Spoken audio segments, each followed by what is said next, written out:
시청자 여러분 안녕하십니까? 이데일리 TV 뉴스 전해드리겠습니다. 먼저 코로나19 신규 확진자 수 속보 전해드리겠습니다. 중앙방역대책본부에 따르면 오늘 0시 기준 코로나19 신규 확진자 수는 469명을 기록했습니다. 국내 발생은 445명, 해외 유입은 24명을 나타냈습니다. 첫 소식 전해드립니다. 더불어민주당과 정부, 청와대는 어제 사회적 경제 활성화를 위한 법률 제정 개정안 5건을 2월 임시국회에서 반드시 처리하기로 했습니다. 해당 5개 법안은 사회적 경제 기본법, 사회적 가치 기본법, 마을기업 육성법, 신용협동조합법, 서민금융지원법입니다. 김영배 더불어민주당 의원은 제정법인 경제가치기본법은 2월 중 상임위에서 공청회를 열기로 했다고 설명했습니다.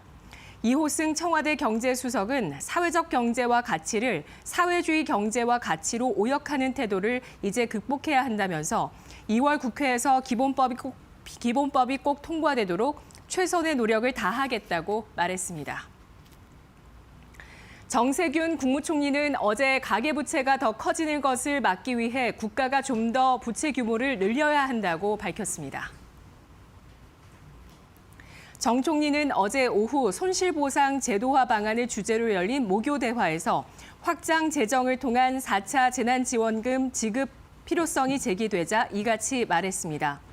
정 총리는 가계가 건전해지면 세제 등을 통해 환류시켜 재정 건전성을 다시 확보할 수 있을 것이라며 가계부채가 이보다 더 커지면 사회가 감당하기 어려울 수 있다고 설명했습니다. 이어 우리나라가 다른 OECD 국가에 비해 국가부채가 심각하지 않은 것은 다행이라며 재정당국이 잘 관리한 공도 있다고 강조했습니다. 코로나19가 덮친 지난해 산업 생산이 관련 통계를 집계한 이래 처음 전년 대비 감소한 것으로 나타났습니다. 오늘 통계청에 따르면 지난해 산업 생산은 전년보다 0.8% 감소했습니다. 제조업을 포함한 광공업 생산은 0.4% 증가했지만 서비스업 생산이 2% 줄어든 영향이 컸습니다. 지난해 소매 판매는 0.2% 감소하며 2003년 이후 최대 감소폭을 기록했습니다.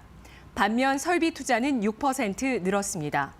12월 한 달을 놓고 보면 생산과 소비, 투자가 모두 증가하는 트리플 증가세를 보였습니다. 12월 산업 생산이 0.5% 증가했고 소매 판매는 0.2% 늘고 설비 투자는 0.9% 증가했습니다. 지하철 연장, GTS역 신설 등 교통 호재가 이어지며 경기도 아파트값이 9년여 만에 최고 상승률을 기록했습니다.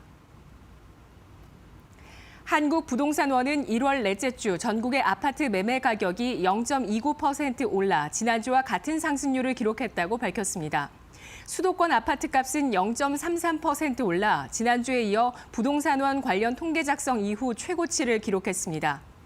지난해 말 국토교통부가 남양주 왕숙과 고양 창릉 등 3기 신도시 교통망 확충을 위해 지하철 9호선 연장, 고양선 신설, GTX A 노선 창릉역 신설 등 대책을 확정한 이후 인근 지역을 중심으로 집값 상승이 이어지고 있습니다.